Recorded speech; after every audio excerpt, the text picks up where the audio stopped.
All right, I think we're about to get started. Please take a seat and make sure that the usual announcements, there's nothing blocking the aisles, no cables, no bags, nothing else, so nobody trips over and we can actually empty the room if we have to in an emergency. With that, I would like to introduce Ilya. He's the director for pen testing at IO Active, and most of you probably know him. He's been looking at the Xorg code, the X Windows system code, and things he found there. And I'm sure it's going to be very interesting. Had a few chats with him before. Yeah, please give him a warm welcome, and let's hear what he has to say about it.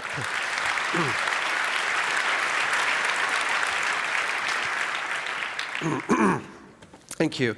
So my talk's going to be on X security, and the subtitle is "It's Worse Than It Looks," pun intended. So who am I? As I was just introduced, I work for a company called IO Active.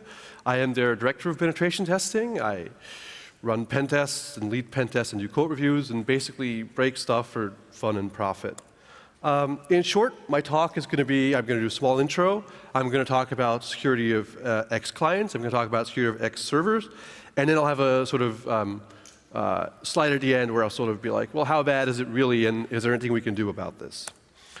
So what does this talk about? It's the implementation of Xorg parsers, specifically how all the data comes in on either the client or server, how bad or how good that is. And then I'll also say something about specific trust boundaries and entry points into either the X client and the X server. And I'll show some bugs and trends of bugs that sort of show up on both the client and the server side. And then near the end, I'll sort of have this slide where I say, well, how bad is it? What can we do about it? Specifically, what is this talk not about? It's not about the network operations side, right? We've known for a long time, yes, if you have networked X and you don't tunnel it over SSH, people can sniff, they can do keylogging, all that kind of stuff. This is well-known stuff, so I'm not going to cover that. I'm going to talk about implementation and not the network side of things. As far as introduction goes, I actually started looking at this stuff about a year and a week ago.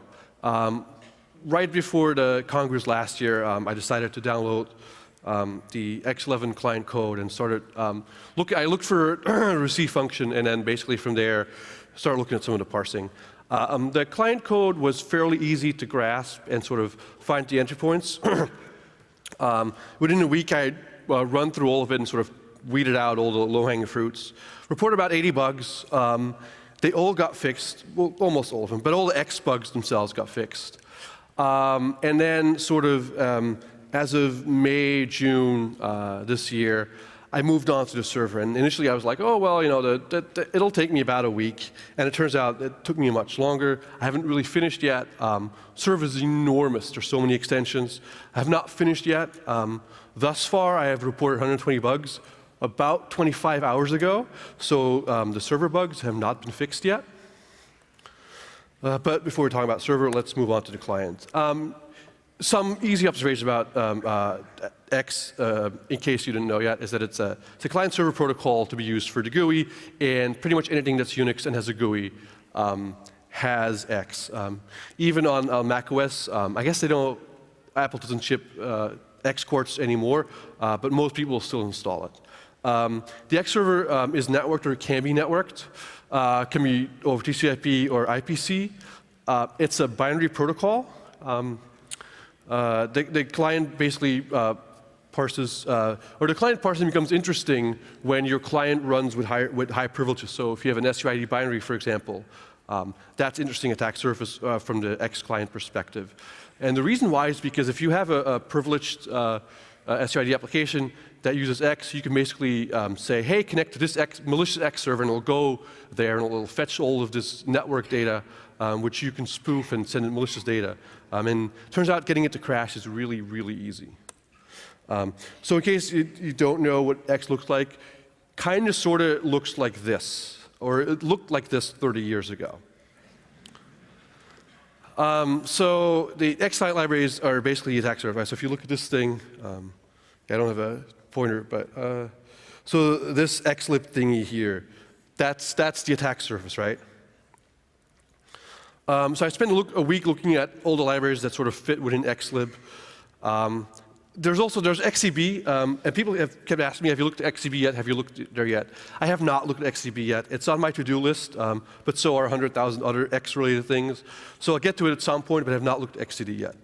Going back to XLib, what I can tell you is that things are unbelievably bad. It's all binary protocol parser C. It's all code that's written in the 80s. The server the library was written in 1984 with the idea that the server is trusted. And so there was very, very little validation done. Yeah, as I said, in a week, something like 75 bugs or something. So it was instantly obvious that that code was never written with a trust boundary in mind. And so with that, since the bugs have been fixed, I can now talk about or show an example of some of these bugs.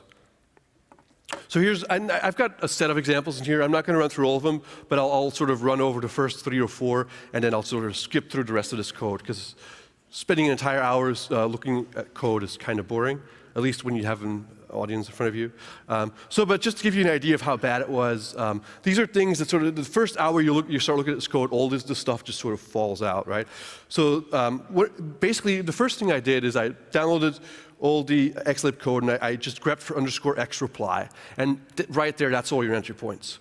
And so this rep thing is basically data you get back from the server, and then this x332 is basically reads more data from the server, and it takes this length value, which the server gives to the client, and the client just blindly trusts it. And so the client can say, hey, I've got 4 gigabytes of data for you. And this pixel buffer is not, it's much smaller. So these are trivial memory corruption bugs, 2 of them. Another very trivial bug is basically, you do X reply, replies data comes back from the server, and there's basically a memory allocation done based on this data. Trivial textbook integer overflow right there. Another example is this data came from X reply, and then one of the elements are used as an index into an array without any kind of validation. Trivial unbound index bug, textbook example. Here's another one where, so this doesn't use _x reply, but uses x get window property, which is basically a wrapper around _x reply. Gets back a number of items from the server, and basically just does a mem copy on those items. It does link checking, but it turns out these links have nothing to do with the length of the items. So it's a pretty standard memory corruption bug. There's piles and piles. I've got like 20 or so in here. So if you download the slides later and you want to look at this, you can see just how bad it really was. But just to give you a grasp of the overall bugs I found, there's been a set of these bugs that were found. Oops. Okay. And that's just that. I think that's 20. So there's like 4 times that many that were found. So all the discovered bugs have been fixed. It was really cool when I submitted a bug. So usually when you submit bugs, you never quite know what you're going to get. Sometimes people will ignore you. Sometimes people will get very defensive. Sometimes people will be lazy, and it'll take 2 years to fix a single bug. I was very pleasantly surprised when I submitted these bugs to security at XORC. Within a couple hours, I got a reply back from one of their developers, a guy named Alan Cooper-Smith. This guy needs a shout out. This guy's fantastic. He fixed all the bugs within a 3-month period, 80 bugs within a 3-month period. Has a very deep understanding of X, which not too surprising because he's one of their developers. But the good thing was, usually when you report bugs, people they might not understand it, they might not have the security knowledge, and so you have to sort of hold their hand, and they'll say, "Oh, that's not a bug," and you have to go back and say, "Actually, it is because of so and so and so." Didn't happen a single time. Every single bug I send him, he instantly understood and saw what the consequences could be. There was no pushback, no hand-holding. It was fantastic. Alan worked tirelessly. I mean, to do this kind of looking over and understanding 80 bugs, and then making fixes for those 80 bugs, then reviewing the diffs, and then doing all the testing within a 3-month period is pretty, I mean, that's like Superman, right? So that's really, really good. Yes, exactly, yes.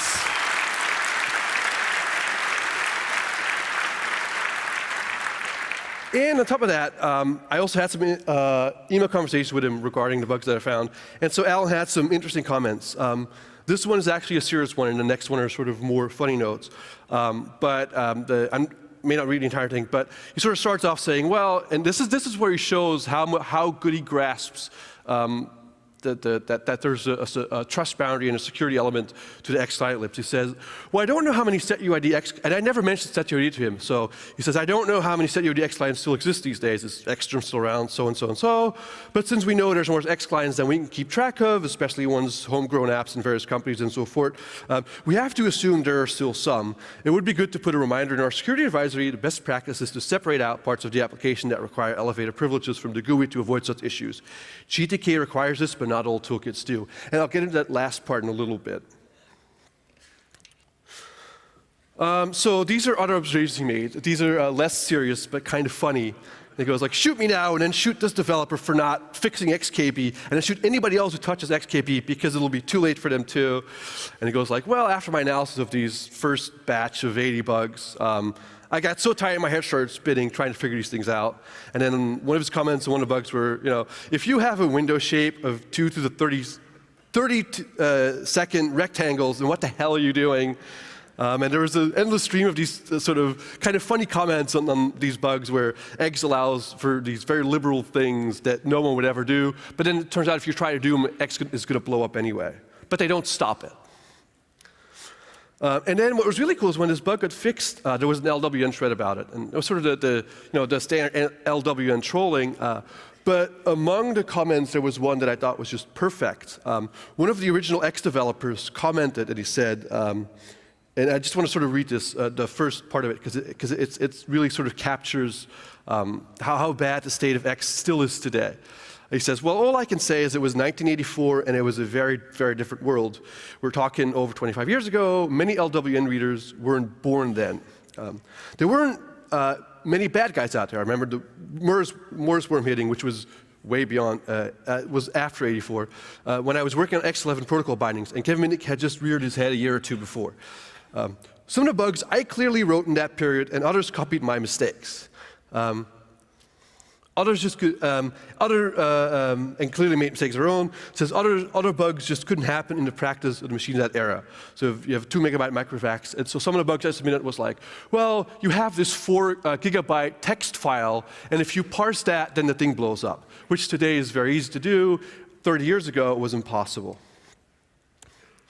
The sort of fallout of when these bugs got fixed was interesting because, so another shout out is to Debian. So what happens is when you submit bugs to X, they say, well, we'll go fix them, and then they want to have these 2 weeks, so after they have all their patches in their Git repository, they have this 2-week embargo where they go to all the vendors and say, hey, listen, here's our fixes, we'll keep it silent for 2 weeks, and you get 2 weeks to get your shit together, and then we'll just release the whole thing. That works pretty well when you have 1 or 2 bugs. When you have 80 bugs, not so much. Debian was the only one who, within the 2-week time frame, merged in 104 patches, all within a 2-week embargo, full reason advisory on the day the embargo expired. No one else managed to do this. And the guy mostly responsible on the Debian security time, I hope I'm pronouncing his name correctly, Moritz Mühlenhof, deserves a lot of the credit for this. So I think we should all, yes.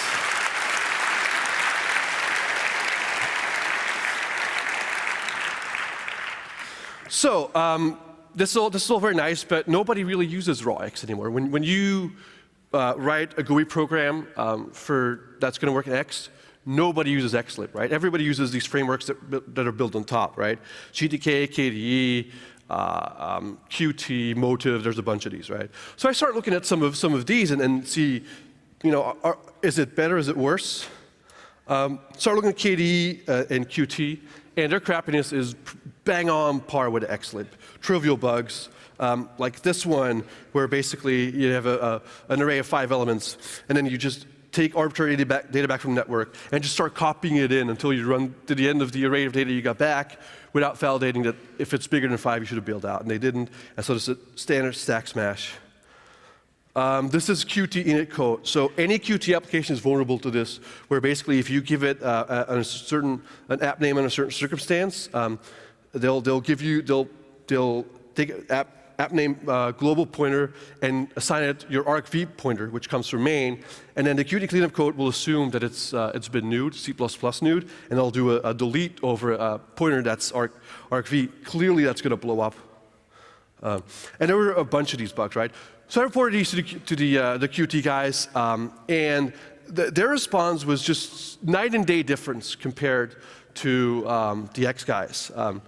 And so the quote from the X developer earlier on about the setuid and all these frameworks not having setuid checks and so forth is dead on. So Qt doesn't really have those setuid checks. And so when I reported the bugs, the Qt security guys did not agree with me at all. They mailed back and say, well, you know, KDE has precisely one setuid application, KDE check pause. For this very reason, you know, I suspect someone running suit Qt applications would fall into a huge number of problems. The most obvious of one being a malicious styles that would allow them to trivially execute code. So basically, what I send them bugs, and their reply was, oh, here's more Ode. Not the response I was looking for. So I respond back and saying, well, you know, you're a library, you shouldn't dictate policy. And there are, in fact, more KDE SUID binaries. Specifically mentions KPPP because I found bugs in there in the past, and I know it's still around, and I know it's still at least being maintained. And so on top of that, I questioned on the styles thing because I really want to know if there's actually executable code in there. Just to be sure, they gave me a 0-day. So they basically mail back and say, well, you know, that would be a security hole in those applications. Rather than Qt, there are many ways people could abuse library to create unsafe applications. And then I go, do styles contain executable code? And they say, yes, they do. And then I ask them, well, is KP no longer run setuid? And then this is beautiful, right? They quote from the frequently asked questions from KPPP, but they cut off the quote. It's an incomplete quote. So the quote they give me is, there's no need for the setuid bit if you know a bit about Unix system administration. Simply create a modem group, add all users that you want to give access to the modem group, to that group, and make the modem device read-writable for that group. Not that hard, but not all distributions come pre-configured like this. There are, in fact, still a bunch that have KP setuid instead of doing this. So anyway, that's their partial quote, and they say, then they sort of speculate, I doubt any modern distribution would install setuid. In fact, most are extremely careful about this, yada, yada, yada, yada.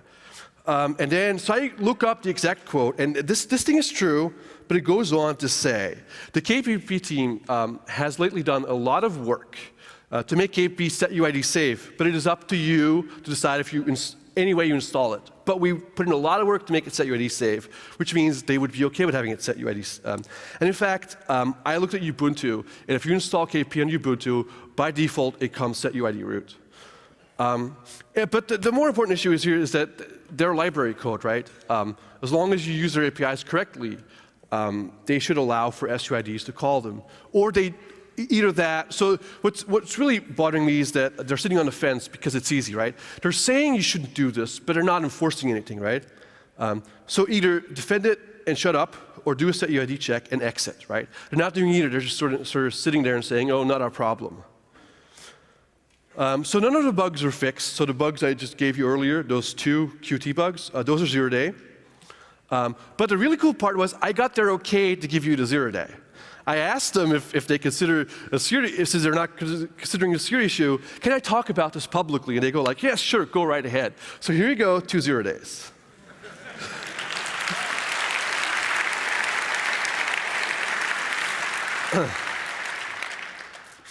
So that was sort of the Qt part. I don't know how well you guys know the Unix environment, but in Unix you have this sort of standard LD preload, which is you can sort of change which libraries you load when you start an application.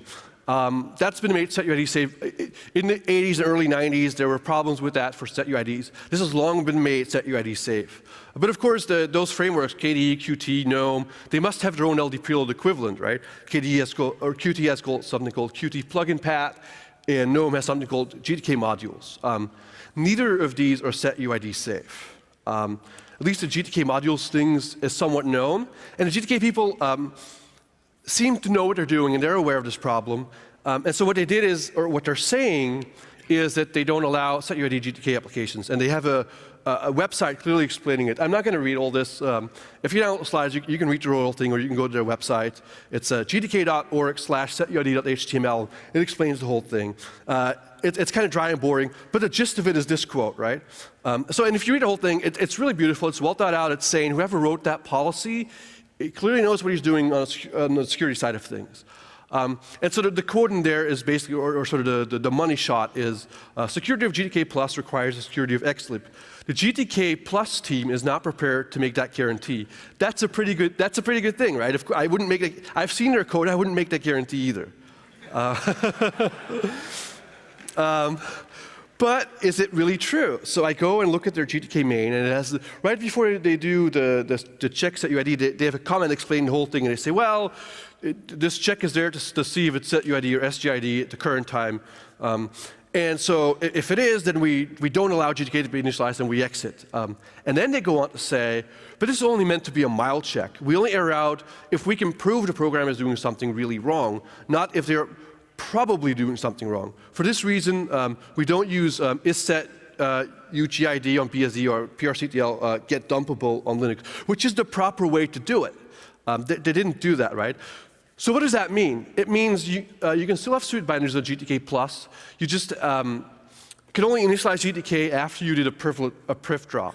So that means you have to, when you write your program, you have to first acquire all the privileged resources you want, drop your privileges, and then run GTK, which means if you were have a bug in it, you couldn't immediately escalate to root, but whatever privileges are still there, you know, secrets in memory, file descriptors, IPC handles, all that kind of stuff, you would still get to steal all of that if you get to exploit a bug. So GTK still kind of sort of allows for SetUID applications. It just becomes like a tad bit more difficult. Games are a great example for this, for example, right? So there's a bunch of GNOME SetUID games, and what they do is they share a high-score database file. And so the reason they need their privs is to open a read-write handle to that high-score database file. Once they have that handle, they drop all privileges. And so now let's say there's a bug we could exploit, or we would use the GTK modules, right? All of a sudden, we have code executing inside that SetUID high-score file, and the privileged resource that we want is that handle to the high-score file, right? Now let's say, for example, there's a secondary bug in the parsing of the high-score database. Because the high-score database is not considered a trust boundary because it's a trusted resource, chances are that parser is going to be really weak. So let's say there's a bug in there, we know how to exploit it. Since we have that read-write handle to the high-score file, we write our shell code and whatnot properly into the high-score file, and then when any user plays that game, they'll get owned by trying to read the high-score file, right? This is just sort of a potential case where this can come up and be a problem. By far one of the most common bugs I saw when using XLib. So I said earlier that xGetWindowProperty is basically just a wraparound underscore xReply, which basically is a wraparound receive. So it just takes raw bits from the network. This is the most common bug that I found when I was looking through people using it. Basically, the way xGetWindowProperty works is that you hand it a pointer to a pointer. And when a thing succeeds, it fills in that pointer with something to locate it. And then when you're done, you call free on that pointer. But when xGetWindowProperty fails, for example, the malloc fails, that pointer never gets initialized to 0. So if you don't check the return value, you always assume that the thing succeeds. You're all of a sudden end up using a pointer that was never initialized, right? And so you end up freeing arbitrary stack memory, which is bad. The really good part is I sort of mentioned to Alan, I said, hey, this isn't really a problem, but it's a common pattern I saw. And he says, oh, we forgot to initialize this thing on failure. So he goes and puts in a fix, and it's just no longer. This was a problem for 30 years in usage, but it was never an implementation problem, right? And so Alan went in anyway and said, well, we're going to fix it anyway. So after 30 years, this problem is just gone. It's never going to happen again. And basically, so when I said that, for example, xGetWindowProperty is a wraparound xReply. These are sort of the standard. All of these functions are sort of X client wrappers, and all of these just basically take bits from the network and sort of hand them off to a bunch of parsers. So these are good things. If you're looking for X client bugs, just grep for these functions, and those are all your entry points. And then there's a bunch of xGetWindowProperty wrappers. So these are basically all just also take a bunch of bits from the network and sort of hand them off to parsers. And that's all I did. I grep for these functions and sort of started reading what they did with the data that came back. And in a week, there were about 80 bugs. Conceptually, there's basically, so the idea is that people, so one of the responses was on LWM, for example, when the advisory came out, was that, oh, well, this isn't really a problem because there's no XSUIT applications around. Turns out it isn't true. You take any given standard Linux distribution or whatnot and just do a standard grep for SUIT apps. Half the time, you're going to find at least one or two applications that are set UID or set GID that'll use X in some way. And you can point them to a malicious X server, and getting them to crash is going to be really, really easy. But generally, conceptually, there's a set of standard X SUID applications still around. Configuration tools like KBP, games like a bunch of known games, and screen locking tools, XLock, XLock More, Xscreensaver, so forth. They do early priv dropping, but they still have some interesting resources in memory. The good thing is that, I mean, in the late 90s, most of these things would have still ran as root through their entire lifetime. Nowadays, they'll do sort of the right thing, or as right as they can. They'll get all their privileged resources they need and then drop privileges, which means if you have a bug in there, doing a pivot to root is not going to be easy or not going to be instant, but you will still have access to all the privileged resources that those programs hold. So this is kind of my client summary. Xlib and SUIDs is a bad idea. People think there aren't any around. There's more than you think. Just take whatever Linux box you have, do a scan.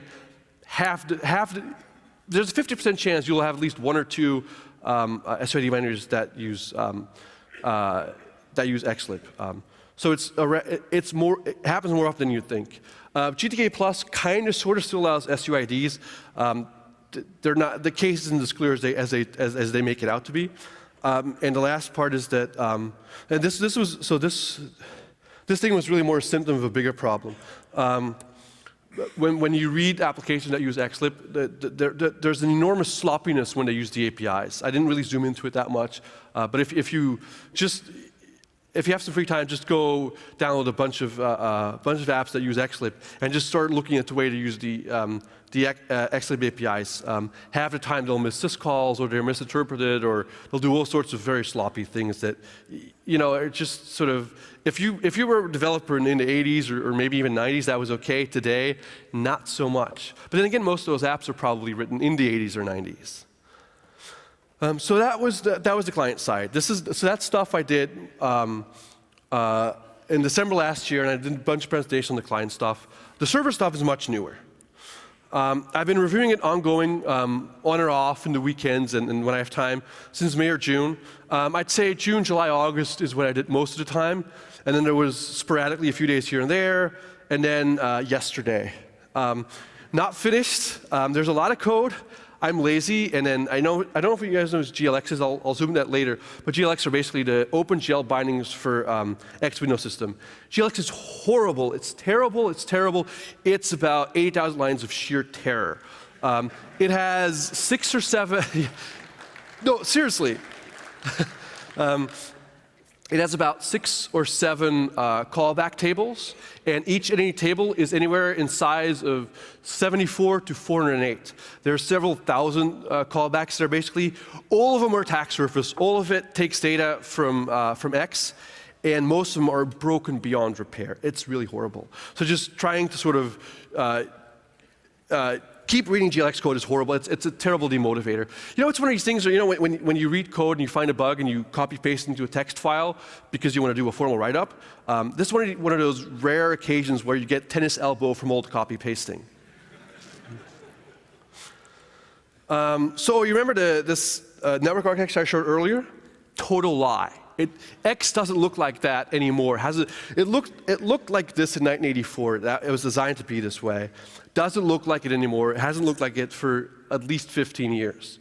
There's a guy named Daniel Stone who I referred to earlier in one of the comments by Alan.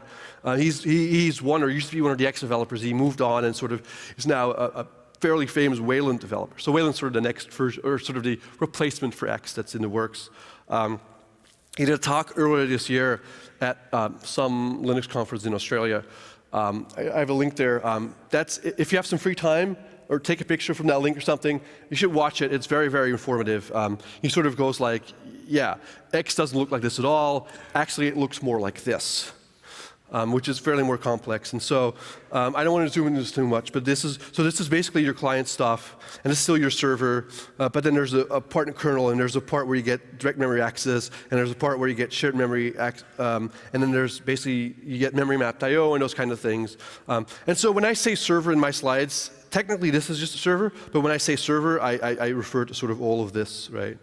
So it's a bit wider than just the X server, but it's sort of all the things the client talks to, I consider the server. So let's take a step back from that and sort of go back to the initial, and let's start with the beginning, which is when they designed this thing in 1984, the first thing they did is they made a core protocol, right? They said, these are all things we're going to need. The core protocol is straight C code, but when you read it, it's one of these things where it feels very object-oriented C code. And this was written in the early 90s. If it was written 10 years later in the early 90s, it would have probably been C++ code. Not saying it's better or worse, but it would have probably just been, because of the way they designed their code, it would have probably been C++. The code is fairly good from a security perspective. The core protocol is actually not bad. But I think I don't think it was initially like that. I think over the years, people have found bugs, and so you can see the things where they patched integer overflows, right? That concept, a buddy of mine calls it a polished turd. But X is certainly, the X core protocol is a good example of that. So the core protocol itself has very few low-hanging fruits. That thing has actually been looked at throughout the last 30 years. So what does the core protocol more or less looks like? If you happen to have the code, there's a file called dispatch.c which contains the main dispatch loop where connections come into the X server from a client, and then initially all the client can do is only call two procedures. One is to initialize the connection, and one is to establish the connection. The initial connection basically just does a set of very standard things like, hey, this is the byte order. Because X can do both little and big endian, you have to give it a byte order, and then X will take care of all the endians for you behind your back. That's what the initial connection does, and I'll get back to that in a minute. The other thing you have to do is sort of establish after you do that, you have to establish the connection, and that basically means authorization. Depending on the way you set up your X server, that can mean very little, or it can mean a lot, depending on the way you configured it. Once you get past initial and established connection, clients can now talk the full core protocol to X, which are about 80 or 90 procedures. Requests are initially limited to 64K. There's a big request extension which everybody uses. It has been using for a very long time, which allows up to 60 megabytes per request. But initially, 30 years ago, people, well, 64K ought to be enough for everyone. Turns out it wasn't. When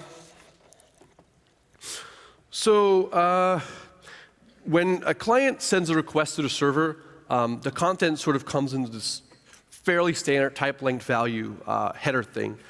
Any procedure you call has its sort of own request, but every request starts with the same basic three types, which is the X request header type thing, which is the first 8 bits, which is the type, the next 8 bits, which is called data, and then the next 16 bits, which is the length, right? And because that length is 16-bit, initially you could only have 64K. When you have the big request, they sort of mount this 32-bit length on top, but we won't get into that.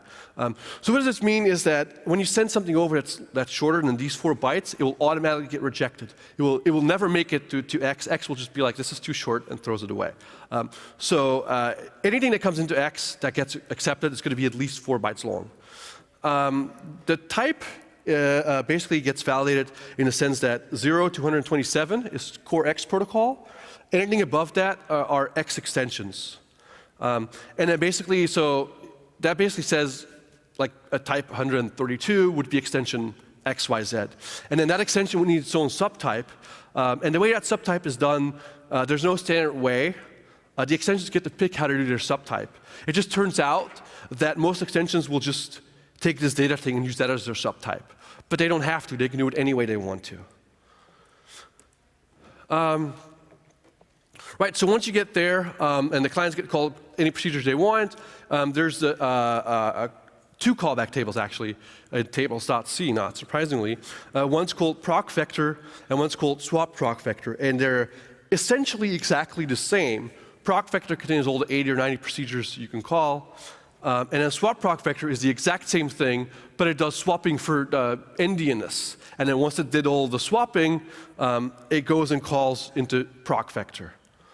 And then the core protocol basically does what the core protocol is. I'm not going to get too much into detail here, but there's a bunch of really, really boring and old specs about this. And they basically allow you to create, destroy, and query windows and atoms and properties and images and text and strings and extensions and all sorts of weird little things.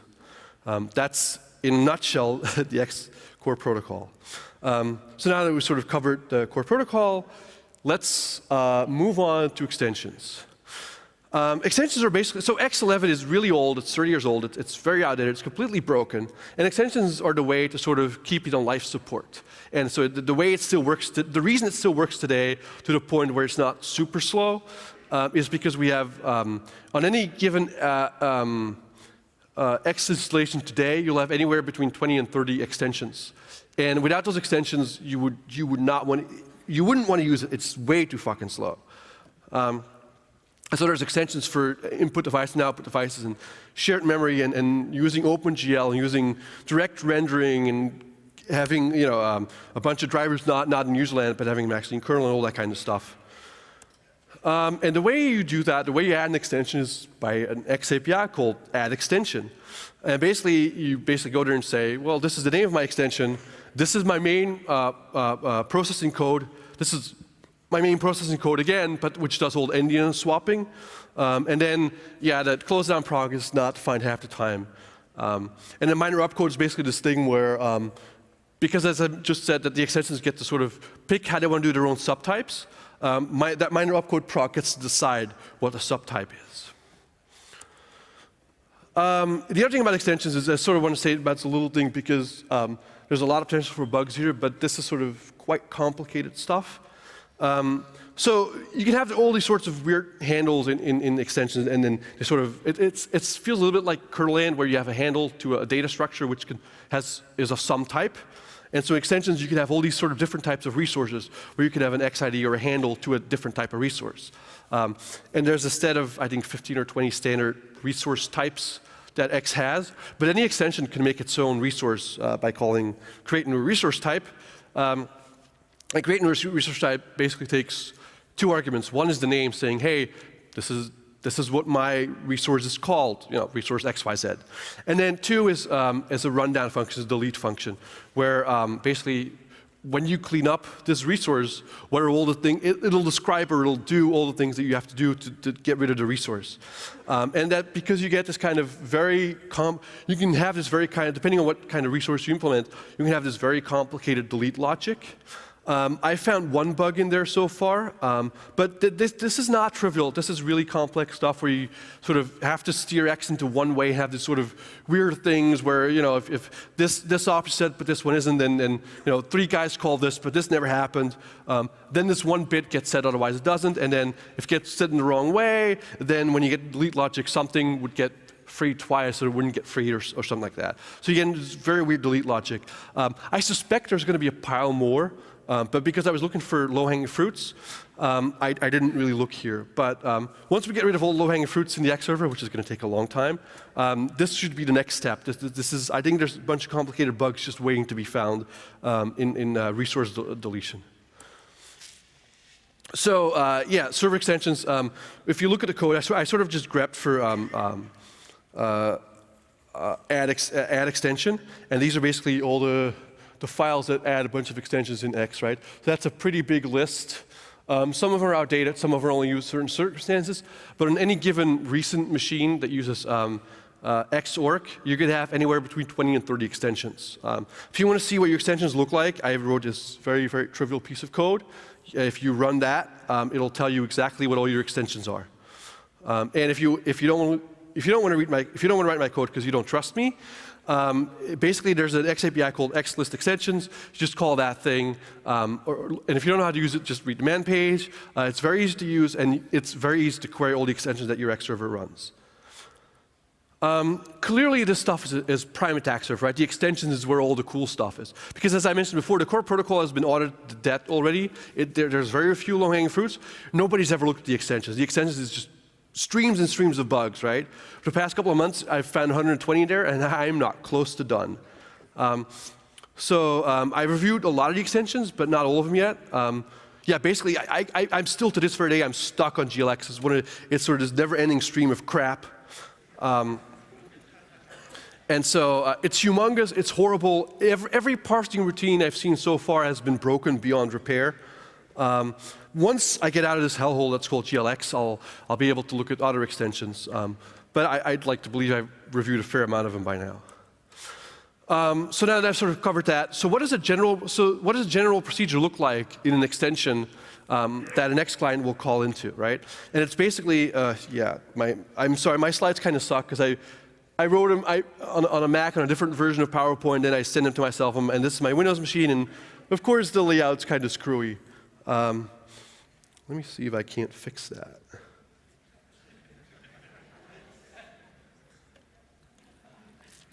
This is better.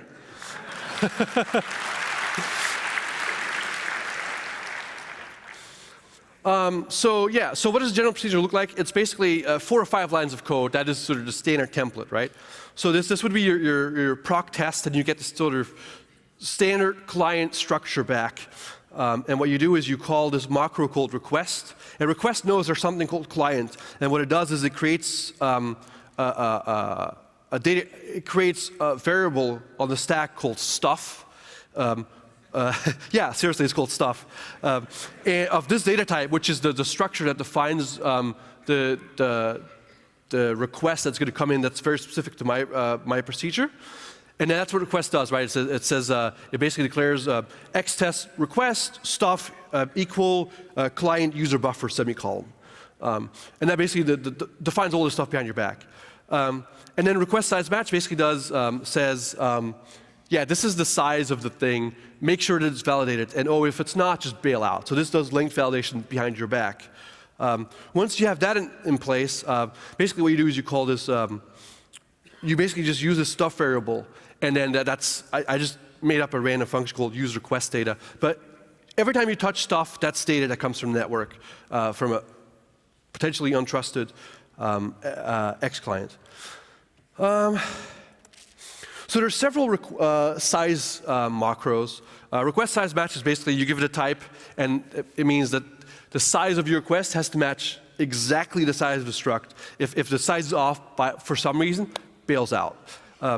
Request at least size basically means if the data you send me has to be at least as big as the structure or bigger.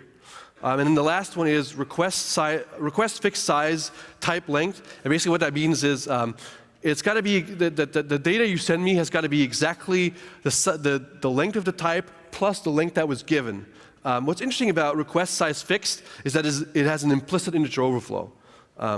This length thingy right here, if it's user controlled, then you can make it about 4 gigabytes big. It'll overflow internally. And there's really no way to fix it because you can't bail out of it. It's a macro. It's not a function, right? But if you use these macros correctly, that's how you prevent trivial out-of-bound read and writes in any procedure for extensions, and even the core protocol. So now that we know that, let's sort of go over the standard types of bugs. So because the 120 bugs I found, I reported them about 25.5 hours ago by now.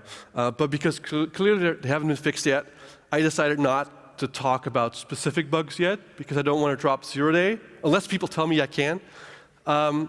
So what I'm going to do is I'm going to tell you about the general types of bugs I found. And that sort of because I've seen enough of the code that I kind of have an idea what the trends are amongst all of the extensions in the core protocol. This is obviously a very common one. Certainly not X specific, but yeah, if you do memory allocations and if you check the return value, you might crash on a null pointer reference if you're out of memory. X has piles of these bugs. Obviously, integer overflows, right? Big one. Certainly, when you're parsing binary protocols, you're going to have piles and piles of integer overflows. And there's 3 cases in X sort of where this happens. One is when you parse large config files like font files and so forth. There have been a bunch of these where you have real large config files with, let's say, 4 billion entries or something. Yeah, that's probably going to overflow. When parsing protocol data, obviously, right? it's either going to be out-of-bound reads where you bypass some kind of length validation, or memory corruption when you have an integer overflow when you're doing buffer length calculation. Obviously, same thing happens in malloc wrappers. And then when you have the implicit use of request size fixed, that can have integer overflows too. This is sort of not an X-specific bug, but it's sort of this cute little thing where if you do heap allocations in C, you have malloc, realloc, calloc, and free. And realloc has this really, really cute corner case where if you give it a val pointer and a length of 0, a realloc sort of short circuits. It says, I'm just going to free the data and hand back a null pointer. That's by design. All the man pages say it has to be that way.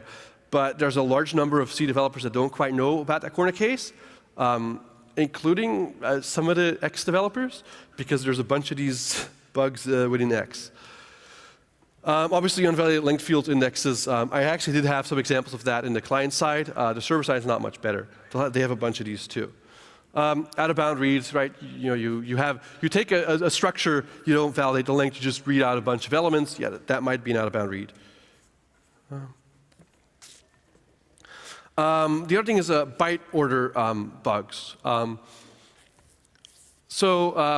I said earlier that the X server can take care of a byte order for you, it does that. And the way it does that is because they have the swap vector. So they'll have, before they call a real function, they call the swapped function, which does all the swapping. Now, the real functions generally are written, at least the recent ones, are written by fairly competent people. They'll make mistakes, but they'll at least know something is. They'll at least know they'll have to do some kind of bound checking or some kind of integer overflow checking. But when people write the swapping code, they don't, because it's this tiny little piece of code that does fix-ups and nobody really cares, and they just want to be done with them. So most of the swapping code is horrible. They never do bound checks, and because they actually swap bytes. They're not just out-of-bound reads, they're out-of-bound writes, because they swap pieces of memory outside of a buffer, so you get all these sort of weird memory corruption bugs when people do these byte order fix-ups. Yeah, okay. Obviously, memory leaks, I saw it, not X-specific, but obviously X had a bunch of these where they'll do a bunch of mallocs or strid-ups or so forth. And then there will be some corner case, and they'll forget to free the data. So this is pretty much as far as I've come. I had hoped to have gotten further. There is an unbelievable amount of code in there. Again, fucking GLX. So the rest of the slides, I had hoped to sort of gotten there, but I can give you some general pointers as to, I read some specs, and I know a little bit about these things, and there's a tiny bit at the end where I know a little bit because I spent last night reading up on this stuff, but most of the rest sort of is more hand-wavy. There's X obviously has a bunch of drivers, font drivers, drawable drivers, so forth, blah, blah, blah, blah, blah. I wanted to look at server-side display drivers, haven't gotten to them yet. This is interesting stuff, but this is pre-direct rendering infrastructure. These are sort of legacy drivers, I guess. The font drivers I actually did look at because you can get to them through the core protocol, and so I looked at a bunch of the font drivers. Font drivers are horrible, terrible. This is old code written in the 80s. Not used anymore, but it's still there. Nobody uses a font server anymore. But the way it works is that your X server has a font client in it, and you can go there and say, hey, connect to this font server, and it'll go out and connect to Numelysis font server. And the font parser in that client is just terrible. Piles and piles of bugs. OpenGL drivers, haven't looked at them yet. It's sort of my next step, because I look at GLX, I have to eventually look at OpenGL too. I suspect it's going to be an enormous shit show. Based on GLX, it's got to be terrible. And it's one of these things where GLX calls into all these APIs that the drivers expose. And it's going to be long and tedious work mapping sort of the thing that GLX talks into these drivers. Eventually I'll get to this, but I haven't gotten to that part yet. Xserver has a bunch of dependencies on libraries. Initially when I started this thing, I figured, oh, Xserver, that must be self-contained. It turns out it's not. All of a sudden you see all these references to Pixman and so forth, and it turns out that's some third-party library. So I had to go and download those libraries and include them in my auditing as well. So there are some bugs in libraries too, but since they're not part of X, I'm not covering that here. The last bit that I want to sort of cover, hopefully I can do it in 2 minutes, is DRI, which is called Direct Rendering Infrastructure. This is the thing that makes X really fast, actually. This is also the thing that makes X not network transparent, right? X used to be network transparent, has been in a long time. And, large part due to DRI. What DRI does is basically says, well, yes, you'll have this GPU and all these cool things, and what we're going to do is we're going to give you the client direct access to the hardware, and we'll have some driver stuff in the kernel that manages the stuff for you. And so you get all this memory mapped I/O stuff. And the way that works is you have this direct rendering manager, and that thing lives in kernel. And this kind of looks like this.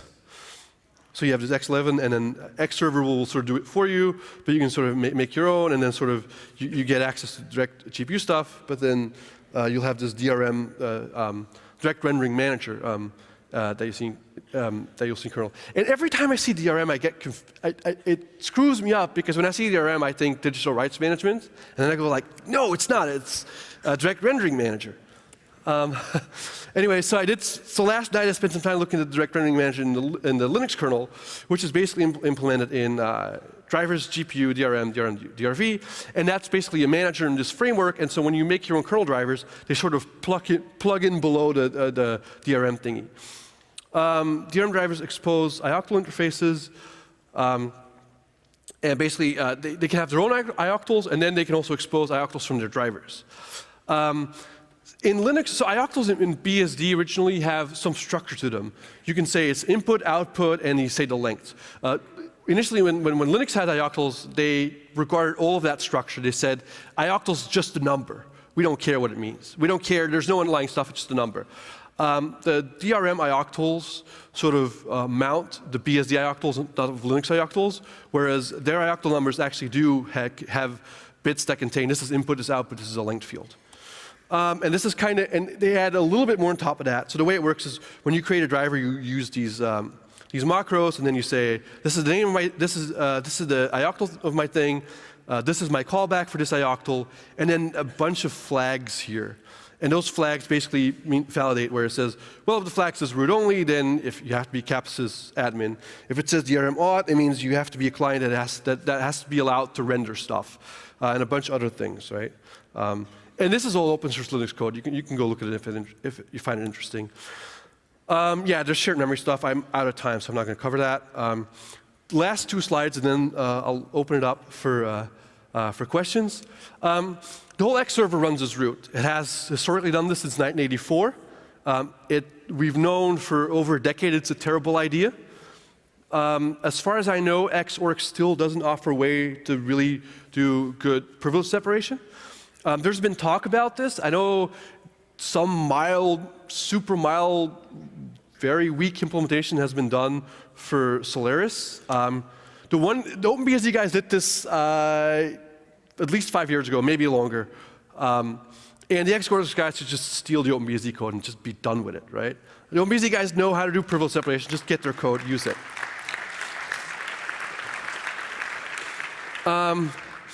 Yeah, the other thing is that X has this thing called X-access control extensions, which basically means for every procedure you call X, there's this thing called X-ace hooks, and you can make your own X-ace drivers, which allow you to map a security model on top of that. This is influenced by Linux security modules, and it allows drivers to implement security model. It's hideously arcane. You have to build these profiles. It's a total pain in the ass. I've been told nobody, even though the security module to do this is there, nobody actually uses this. Oh, and by the way, this is an idea from the NSA, so I don't know if I want to use this. So yeah, in conclusion, how bad is it? Can we do better? Good news is I did finish the run of the client-side bugs. I'd like to believe, or I hope, the trivial bugs are gone, the client-side stuff. Feel free to go look. Maybe you'll find some more. Plenty of bugs left in the server. At least, there's got to be a couple hundred bugs left, trivial bugs left in the server, and extensions and drivers and so forth. Maybe, hopefully, when the advisory comes out for the bugs I reported I guess by now 26 hours ago, maybe it'll scare people into adopting Wayland faster, and we can be done with Xorg. Yes. But even so, even if Wayland becomes this big hit, which probably will, and we'll move back to Wayland, there's going to be a bunch of legacy stuff, and Xorg is going to be around at least another decade, probably two. And so we'll have to fix these bugs too. Good side is, the good thing is that if the client-side fix rate that, from Alan is anything to go by, this stuff's going to get fixed February, March, if we're lucky. But even so, what we need is a driving force to go, some way to motivate people to go in and really knock the shit out of the X server. It's long and tedious work, and it's kind of painful, but I think it's something that needs to be done. It hasn't been done for 30 years. Somebody just needs to do it. And lastly, but certainly not least, some X developer should get off their ass and just implement privilege separation. Either do it by yourself or take it from OpenBSD, but just do it. Yeah, that's more or less on time. With that, I guess I'll open it up to questions.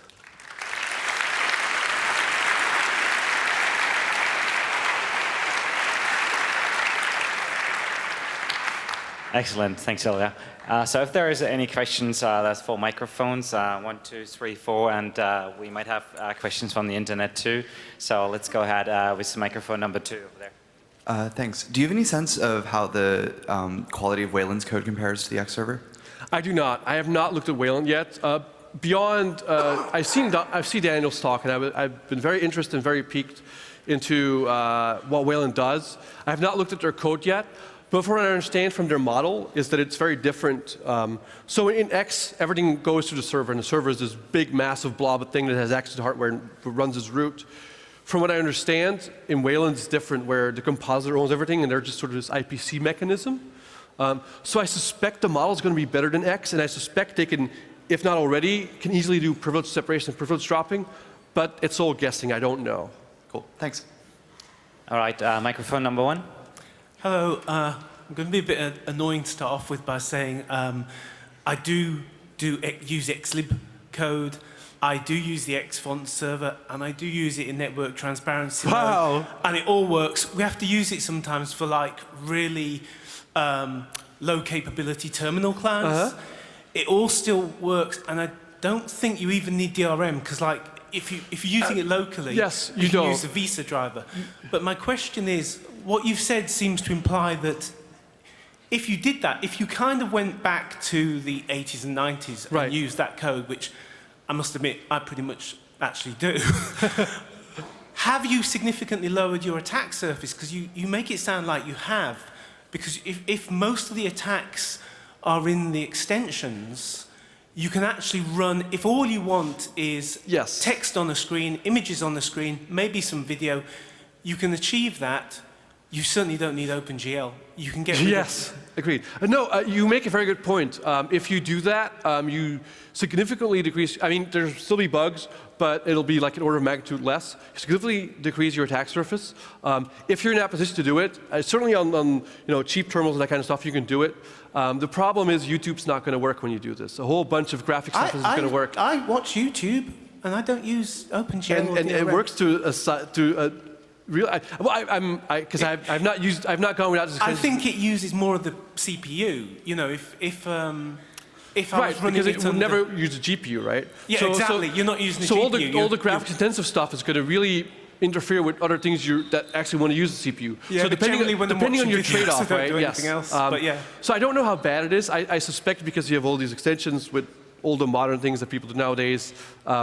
It would have been bad. I don't know how bad it is or in what situations. You can watch. You might be right. I don't know. Okay. I just always suspected that that's the way it is. I don't know in what situations this is acceptable. But you might be right. Maybe for the average user, it would be reasonable to do it. It would certainly lower your attack surface. I agree with you. Okay, great. That's what I'll do.